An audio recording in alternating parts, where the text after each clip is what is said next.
Ambassador Dato Dr. G.K. Ananda Kumaraseri is a career ambassador of over 30 years standing. He retired in 1995 as Director General ASEAN. Since then, he has authored several notable books on such important subjects such as the cultivation of human values, personal development, holistic education, the sacredness of motherhood, mother care, holistic parenting, child care and development, and peace. He is a much sought-after Dharma speaker in Malaysia and overseas. His recent treatise on holistic motherhood and parenting is widely used as a practical yet effective training manual for courses on social ills and crimes, such as drug abuse, AIDS, child abuse, and gender inequality. He is the president of the Human Development and Peace Foundation. Dato G.K. Ananda Kumaraseri has carved a niche for himself in espousing the concept of living by Buddhism by emphasizing the practice and practical application of the Buddha's teachings in daily life. He is available for public talks and discussions. His email is akumaraseri@yahoo.com. You may also refer to www.livingbybuddhism.com for an insight into his works and activities.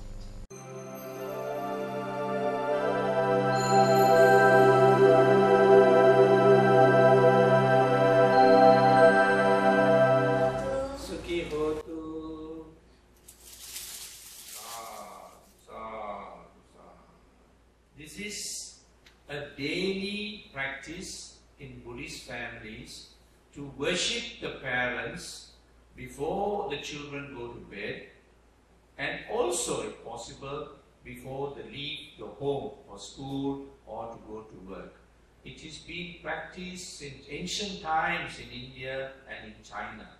We need to now teach our children and also guide our children how to continue with this wonderful, beautiful practice in Buddhism, which is more in line with the teachings of the Buddha, where he says or teaches that parents are the gods in the house, and we have to respect our parents and be ever grateful to our parents for all the sacrifices, all the hardships, and all the love and care and attention they have given from the time we are born without any expectation in return.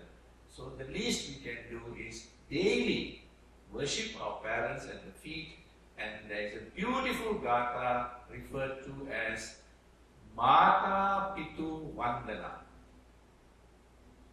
Mother and father prayers, or prayers worshipping, honoring mother and father at their feet. It goes like this. Dasamase Ure Katva Poseti Udikaranam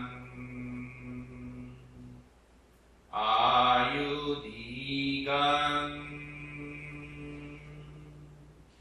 Vasasakam Matupatan Namamaham. We begin by worshipping the mother at her feet. According to the teachings of the Buddha, the mother takes precedence from all other persons in our lives. That's why we worship our mother at her feet first. It is our mother who has sacrificed her life to give birth to us, and we have to worship her and rejoice in every way possible with her happiness and endeavor to remove whatever sadness, hardship or unhappiness she faces.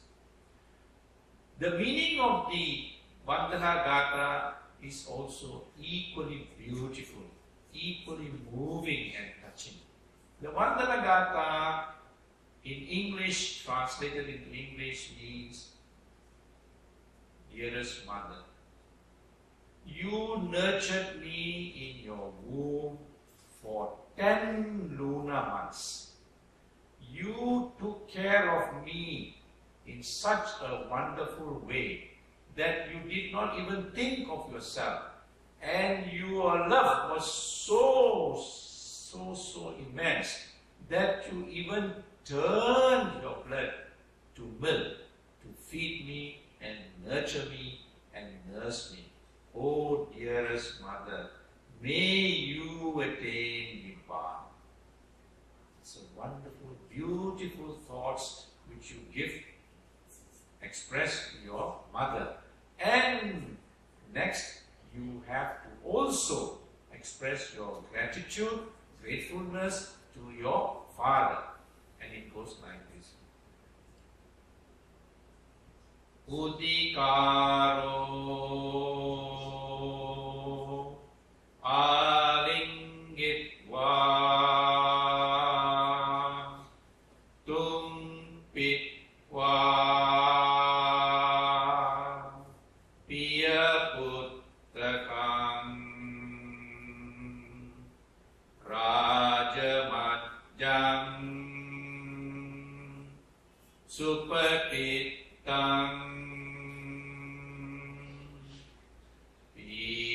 Patam Namamaham.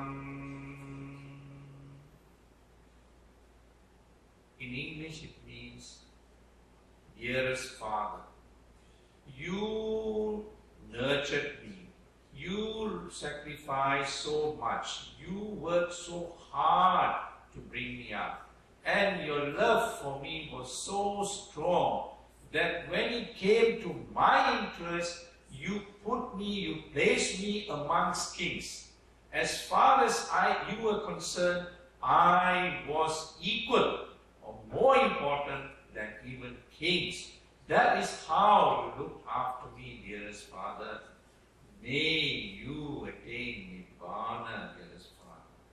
When the child worships the parents at the feet, the child's mind is in a sublime state. The parents' minds are also in a perfect sublime state. And the wonderful thoughts that parents have for their children goes from their mind right through their arms and to the fingertips. And when the children are worshipping them at the feet, these thoughts of protection, of love, of affection is completely immersed over the children. They are stroked over the children and they form a protective barrier. That is why it is so very, very entrenched in Buddhist culture, Buddhist tradition, because practice in China many centuries ago, we have forgotten it because of various influences from outside world. It is time that we revive it and we bring to glory this wonderful teaching of the Sakyamuni Buddha, and we ourselves would benefit from this, and our family would be a happy, very wholesome, and there would be well-being and happiness and success in the family. Sadhu, sadhu, sadhu. In modern day, because we emphasize too much on the material life, that humankind has lost the pure and the simple quality of our mind. This is the root of so many social and family yearnings. My question is, in such an advanced age of the material civilization, the material desire has surpassed our mind and spirit. How can we teach the public to realize the real value and to find the true happiness? Thank you for asking this question. Sukhi Hotu. it is true, it is very true that the world today is so materialistic that everything is associated with what you can get by way of income, what you can get by way of profit, what you can get by way of material returns. The whole world is going around in this fashion. It is all the more reason that the Dhamma that Sakyamuni had bequeathed to us should be more widely understood, appreciated and practiced. Even during the time of the Buddha, there was this human frailty or human failing of always looking at the material things. This is the nature of the human being. This is the way human beings tend to live. Only thing is, now it is more pronounced. Now it is more widespread that almost you feel that it is a hopeless situation. But the teachings of the Buddha is as relevant as during his time as it is now. In fact, I would say even much more relevant now than even before. So what are the teachings of the Buddha?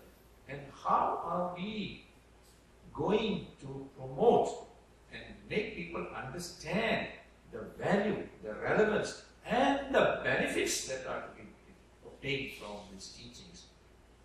First, we ourselves must understand the teachings of the Buddha.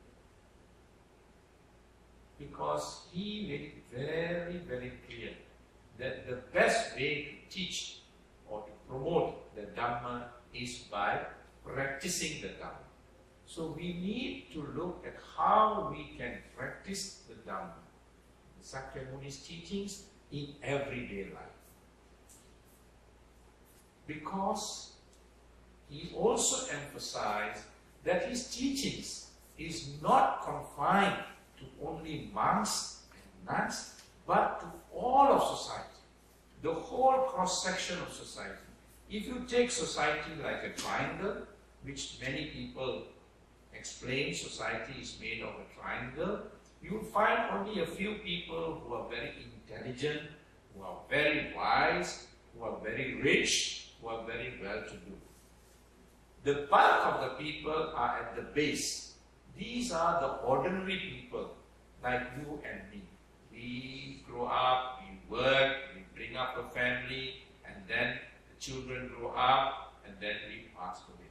And this is where the Sakyamuni Buddha actually wanted his Dhamma to be mostly practiced. Unfortunately, this is not appreciated. This is somehow or other overlooked. And now it is our responsibility, our challenge, and also our opportunity. Any challenge is an opportunity. This is an opportunity for us to bring the Dhamma to the masses, to the ordinary people. And society comprises of these ordinary people. What do we need to focus? Of course, there's so many things to do. I myself asked these questions when I wanted to do Dhamma Dutta. I said, where do I start? Where do I begin? What do I do? And I thought maybe I focus on the practice and practical application of Sakyamuni's Dhamma. To not only the practice and practical application, we have to also try and focus or place priority on certain areas, because we can't do everything. Leave some other people to do other things. The first priority I looked at is family. How to bring a happy family life. Then when you look at family, we have to look in terms of what the family is and how the family comes into being.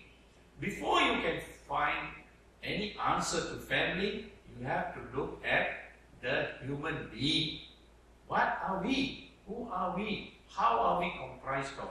And it is a wonderful Dhamma he has taught, that we begin by understanding ourselves. We don't begin by finding out outside things. Who made this world? How did this universe come? All these things is not going to help you. And he had a beautiful parable of the poison arrow. If you are shot by a poison arrow, you are not going to ask who made the arrow. Is it made of bamboo? Is it made of wood? What poison you use? And so many other things. You take out the arrow first and treat the arrow. Now we are human beings. We now understand through the Sakyamuni's teaching that we are made of mind and body. We have been brought up for so many centuries looking, as you said, only on the material things. Because we only look at the body. We only look at how to look beautiful. We only look how to clean our body.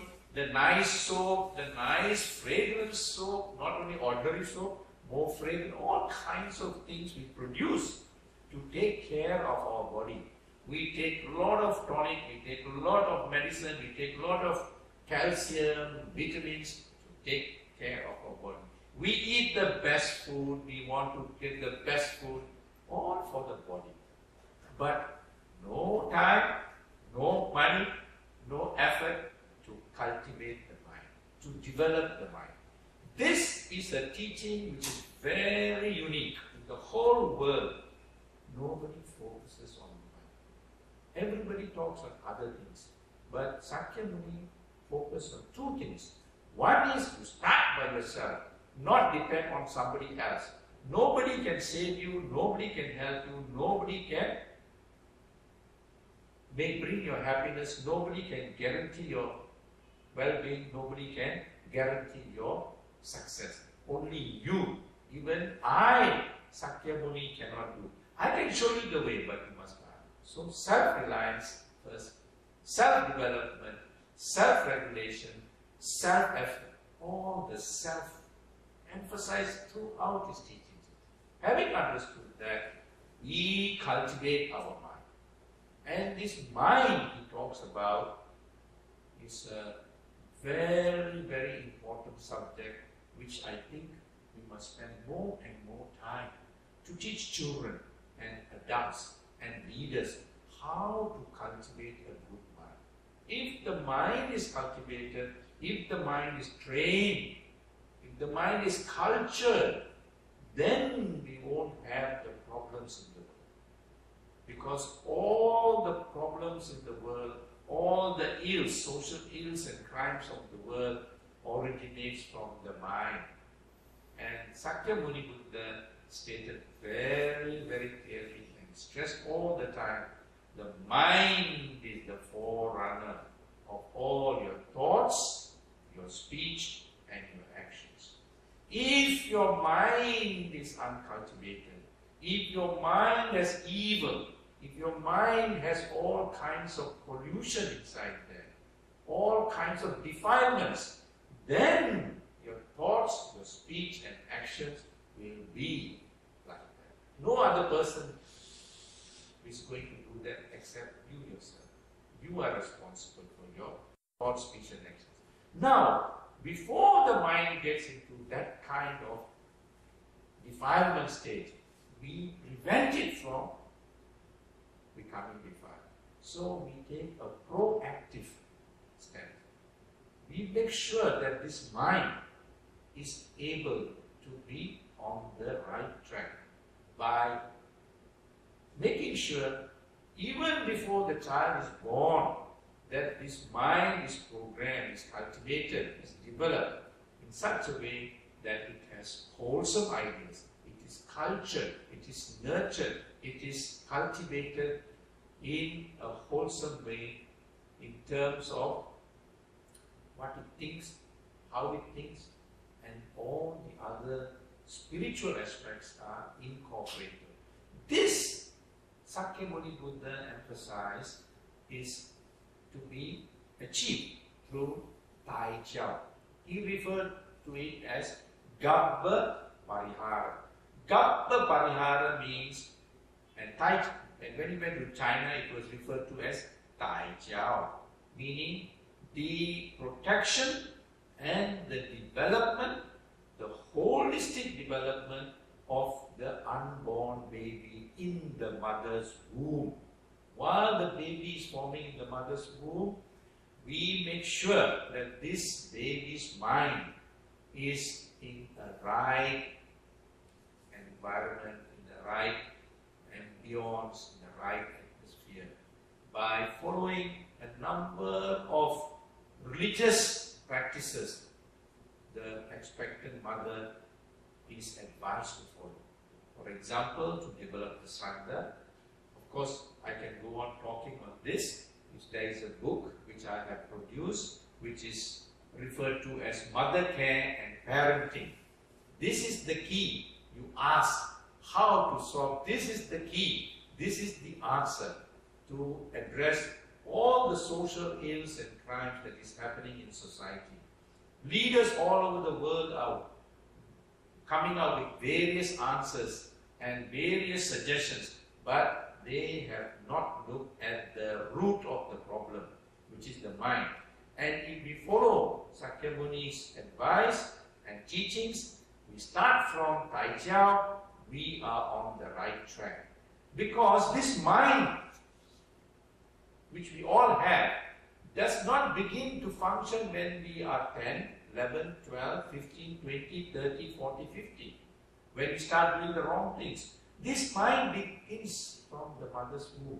That's why we must now all recognize this and help the new generation, which is to come, yet to come, how to live a happy married life, which Sakyamuni explained very clearly, in great detail, how to live a happy married life, how to have a baby, and how to take care of this baby even before the baby is born.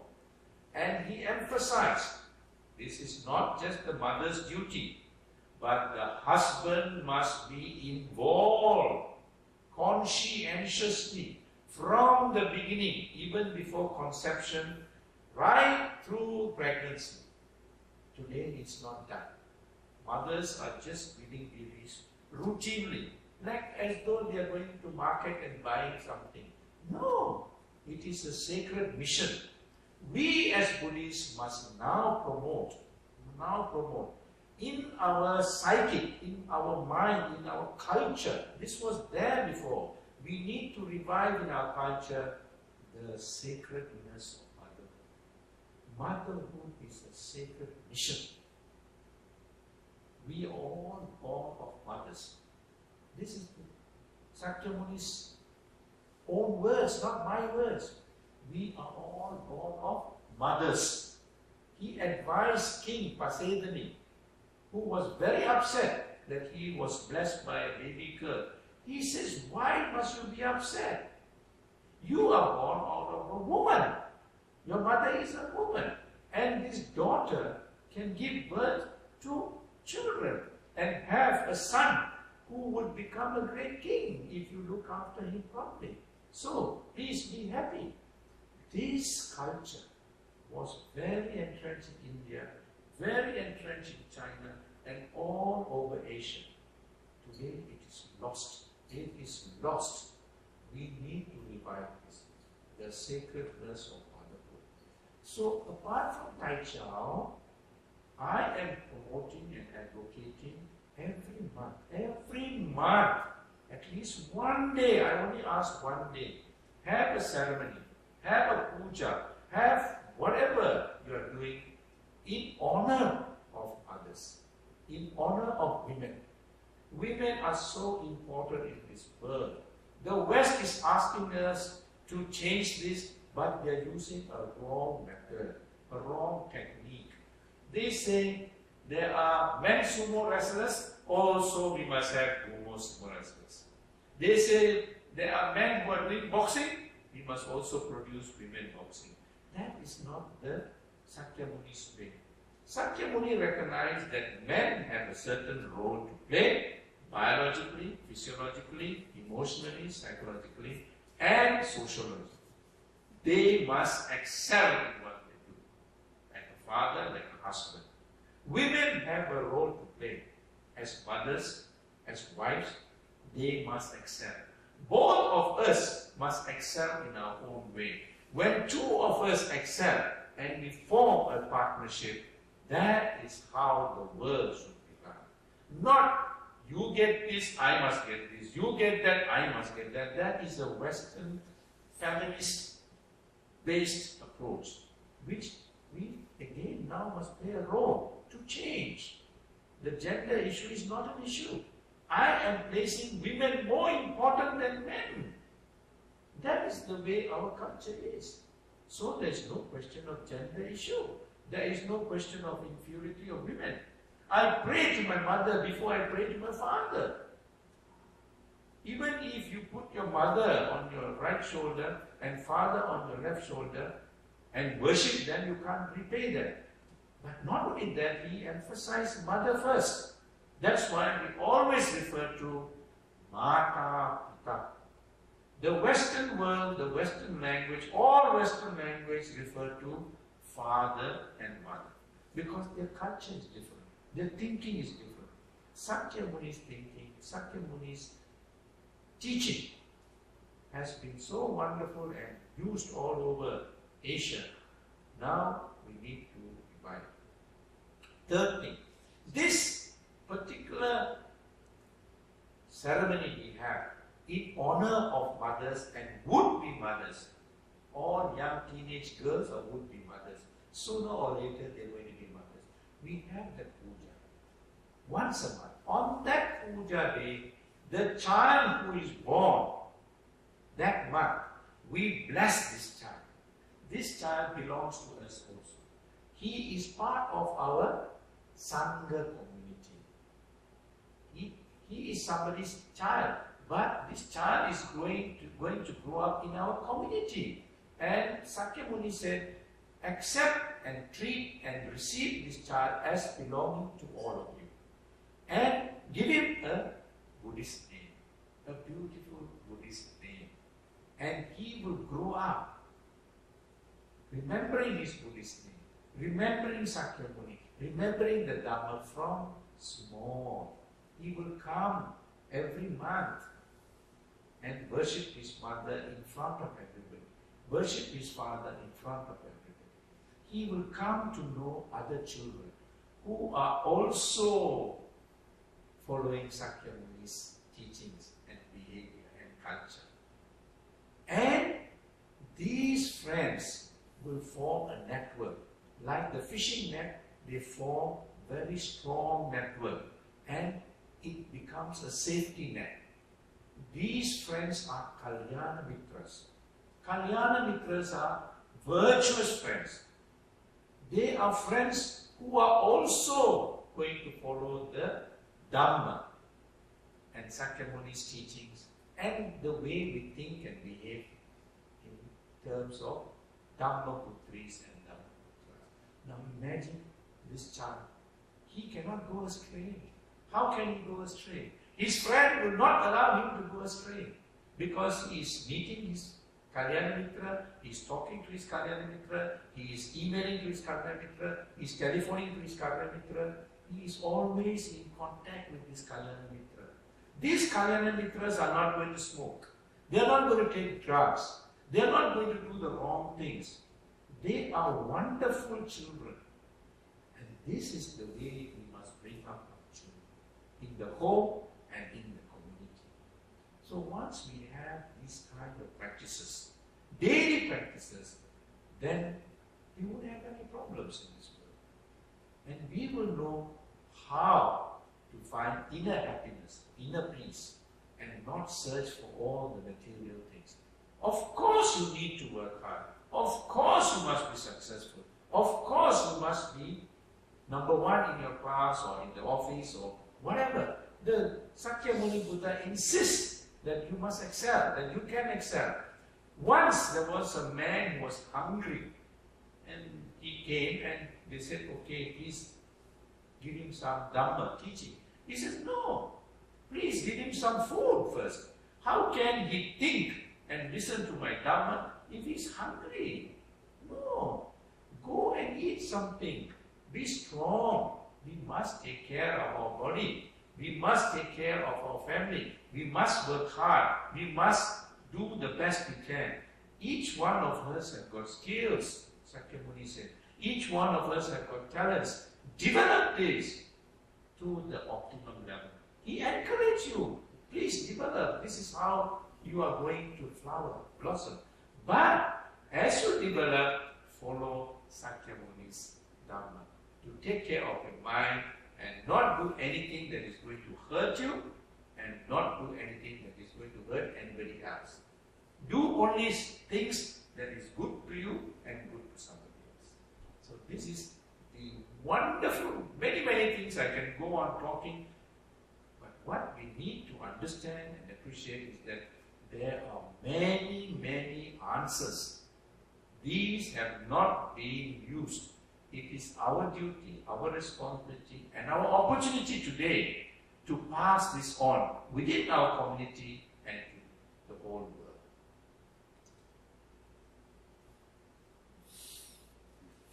Thank you very much. Next question is, in terms of education, the Western style education is to have horizontal, parallel communication between the parents and the children to respect each other. However, what is the criterion of respect and laissez-faire? Laissez-faire means to let the children do what they like. What is the criterion? What we can call respect and what is the laissez-faire? It is true today that the whole education system and also the value system and education system go hand in hand. Because of your education system, you also put value according to how you are taught. Now, the Western education system talks only about the individual. I am important, mine is important, my mind and mine. I, mine,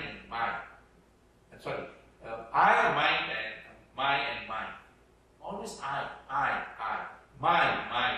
and mine. Very individualistic. Very individualistic. This is one of the major problems. If you just think about yourself, then actually you're not bothered about others. It goes against the very grain, very fundamental teaching of Sakyamuni Buddha. You cannot think only about yourself. You have to make sure that you are part of the Sangha. You cannot live alone. You have to live with other people.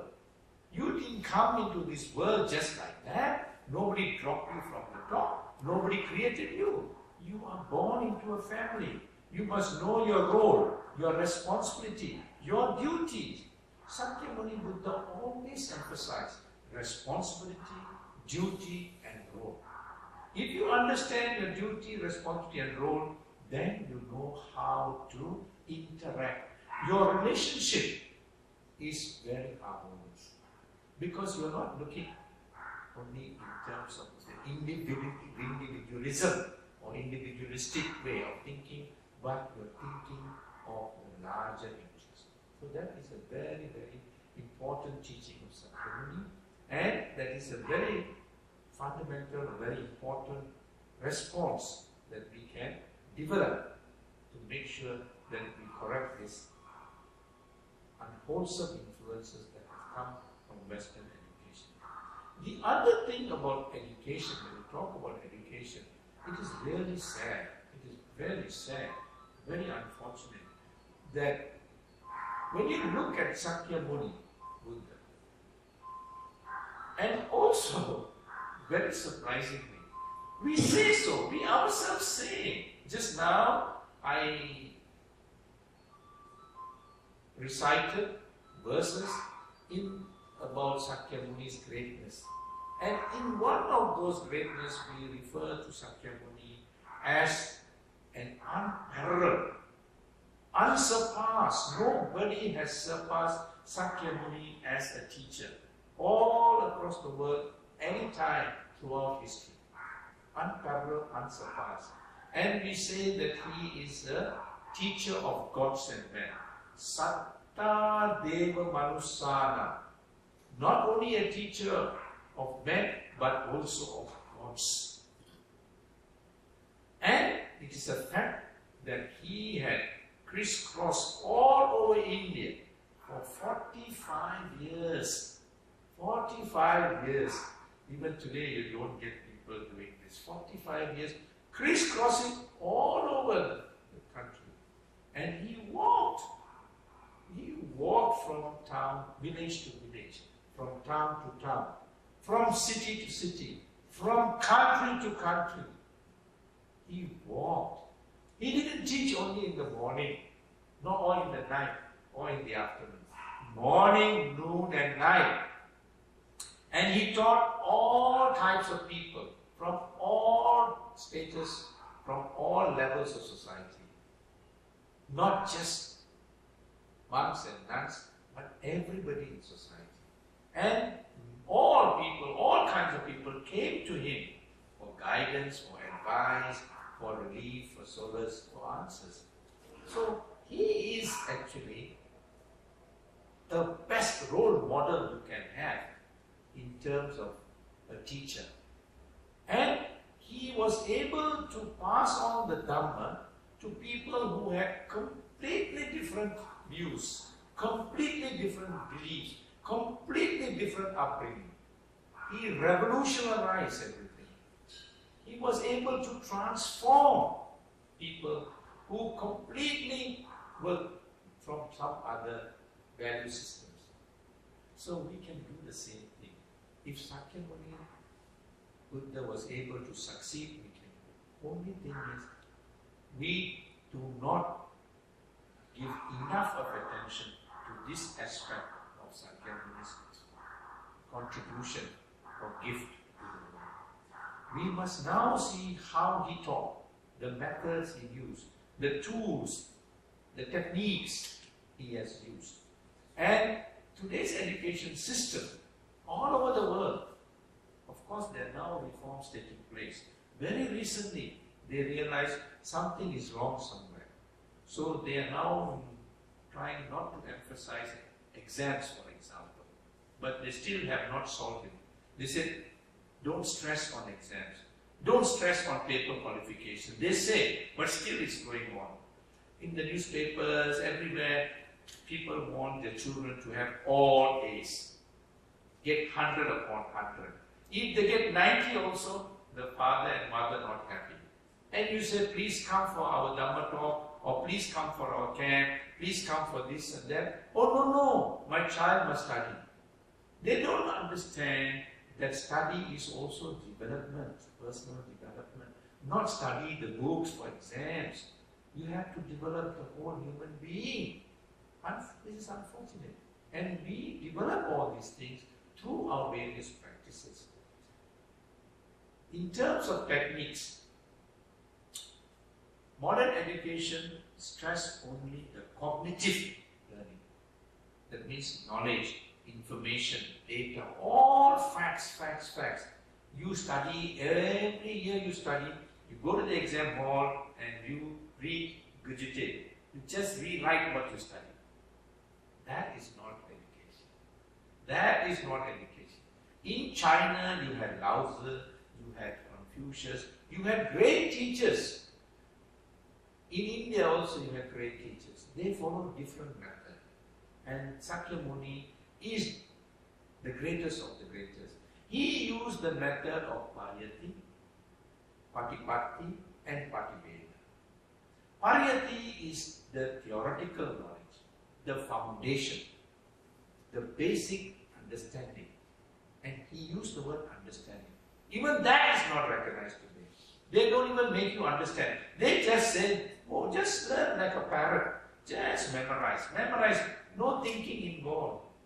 Sakyamuni, from childhood, he asked questions. He inquired, he probed. And he continued like that. Because he asked questions, he was able to look outside. He was able to be unconventional. He didn't follow the normal way. If he followed the normal way, he would have never become Buddha. Never, cannot, because you're just following the same way. And he was able to find other options. For example, if I show you this cover, and every day you look at this cover, you will only know this cover, because you cannot see anything else. But if I take you round and show you this side, you can see something else. This book, otherwise you think only this side. You can now think this side. That is what Sakyamuni taught us. Look at other options. Look at other possibilities. Look at other ways of looking at the problem. If I take you here, you can see something else. If I take you here, you can see. And these now modern trainers and modern, people who go around trying to solve problems in companies, corporate companies, re-engineering, they are using this method now. They said, look at other options. Look at other ways to solve the problem. And this is what the Sakyamuni taught. So there are many things that all these trainers and advisors and consultants, corporate consultants from America, they are using this, but they don't refer to as Sakyamuni's method. But I know, because this is exactly what Sakyamuni did. Then he emphasized creativity. He emphasized experiential learning. Not just memorize, experience, test out, find out, examine, probe. So when you do that, you become what you learn, you internalize. And not only do you know, you become what you know. Once you become what you know, then you can achieve the wisdom. That is the third level, the psychomotor level, where your mind and your body is involved. You practice what you learn. You internalize and it becomes you. You teach compassion, and when somebody sees you, they can see compassion. Straight away. When somebody sees you, they can see kindness. It's no use learning all these things and then you go out, you shout, you scold, you do all the wrong things. It's no use. It's no use. It is not that people do not know that killing is wrong, that stealing is wrong. All these people who go to jail, all these people who does all this crime and commit social ills, they know it is wrong. We spending money saying it is wrong, telling it is wrong, and telling people, be careful, I will punish you if you. It is not going to solve the problem. It will never solve the problem. The only way to solve is the Sakyamuni's way of self-regulation. I know it is wrong. I also regulate myself not to do it. I don't need the policeman to say, hey, don't do this. Or the teacher to say, I will punish you if you do this. I regulate myself. Self-regulation. If everybody regulates themselves, we won't have these problems in this world. So the education system must now focus on mental culture, mental development, use the Sakyamuni's method of pariyati, patipatti, pativeda. They talk about it in different language. Again, they copy Sakyamuni. They say cognitive, affective, and psychomotor. But they talk. They don't do the affective, they don't do psychomotor. We do the practice. But unfortunately, we don't understand. We don't understand. We just do. When I recite the Vandana Gatha or even homage to the Buddha, I develop Shraddha. Because I understand, I become strong. I become very confident. I know I can succeed. I am not frightened. I am not afraid to try. I am not tired. I am not tired. Although I am 68 years old, I am not tired. Because Sakyamuni gives me the strength. If he can walk, surely if I go by bullet train, it's nothing. I go by car, it's nothing. So I always tell myself, when you're tired, this is nothing. Sakyamuni walked. He walked. What am I doing? Nothing. So when we think this way, when we understand, we train our children, we train ourselves, we will be very successful. And we can achieve a lot. And and our vision will make us be able to do anything and everything possible. And it is, you can see around how wonderful works you have done in your own association. How do you pronounce it? Amala. So many wonderful things. And if each one of us develop ourselves and contribute, we can make a wonderful, wonderful contribution to